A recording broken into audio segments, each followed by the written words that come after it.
welcome to Snowman Part 5. Series of 6 videos, I believe. I think I've got one more video after this one. And that is basically, I think, the arms, the tree arms on the snowman. At any rate, I'm going to jump right in. We are using a Derwent graphite pencil, highlighting, doing some small details on the coal buttons on the snowman.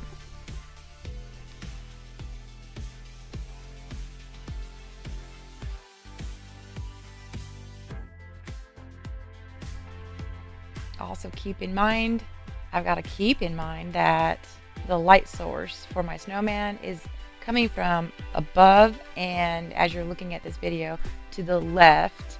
So I want to make those shadows cast in a certain spot to be consistent throughout the snowman for the shadow effects.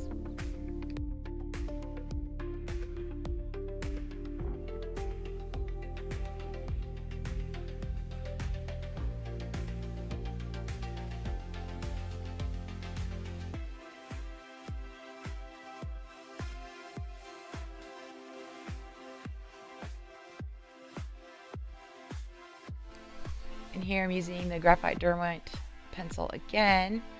I'm pressing somewhat hard here. I want to really define the darker spot under the brim of his hat to create that shadow effect that I was just talking about.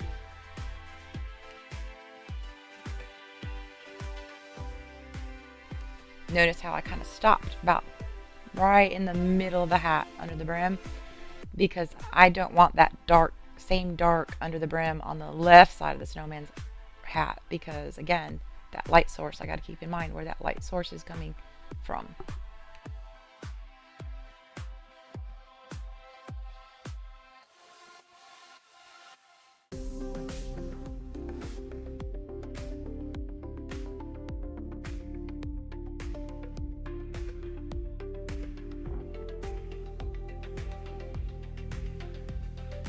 Here I'm using the blending stump again, and you'll see every once in a while my hand goes off camera view. I should have put this more in view for you guys to see, but excuse me, I'm coughing. Basically, excuse me, I have some graphite pencil that I colored on some scrap piece of paper, and then some of the soft pastel pencil, color that in a small circle on a scrap piece of paper.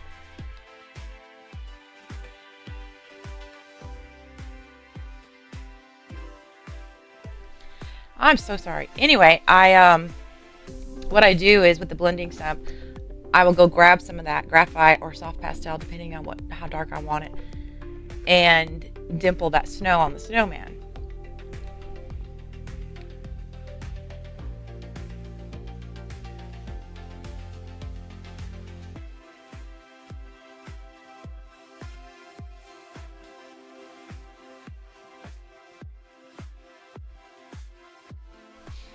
And by doing that, you create tiny little shadows, basically, by dipping the blending stump into the graphite pencil, or even the soft pastel black pencil. You can go back and forth and just kind of create those tiny little shadows that make it look like snow.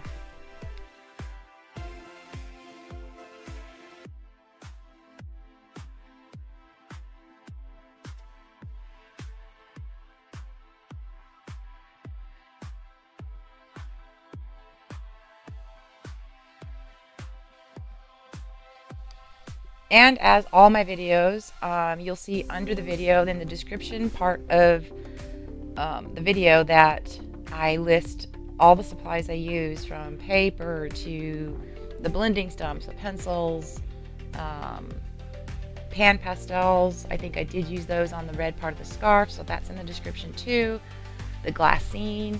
You can find all this in my description. I do get a great deal of my supplies from Amazon for a few reasons, or a couple reasons. I have Prime, so it's free delivery, and I live quite a fair distance away from any art supply store, so physically going to the store, it would just be, I would be doing that like 5 times a week if my husband would allow me. But anyway, I do use Amazon for most of my supplies. For me, it's just easier.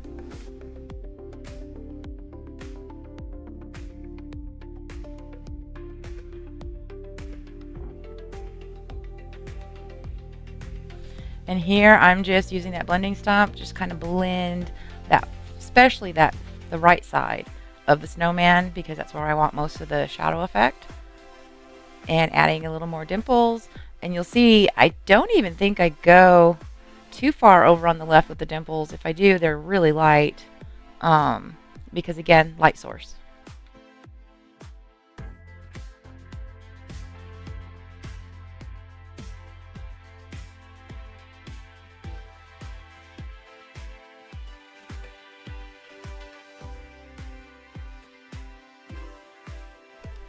And here I am using my Faber-Castell Polychromos white, and I'm highlighting dimples, the dark that I created with the blending stump, the dots.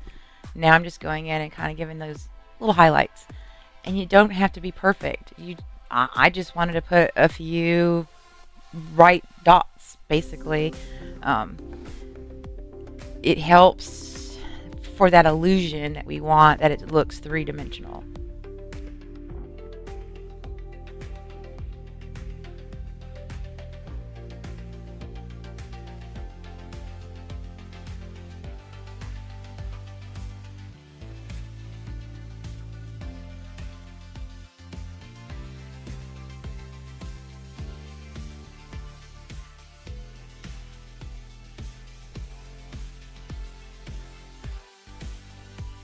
So we're getting to the end of this part 5. And like I said, I think I have one more video that finishes him up. You can find that on my YouTube channel, Therapy Art for You, under Snowman series. And again, I really thank you for watching. Hope you picked up some tips. And yeah, don't forget to like, share the video if you want, and definitely subscribe so you can be notified for future videos. Thanks again.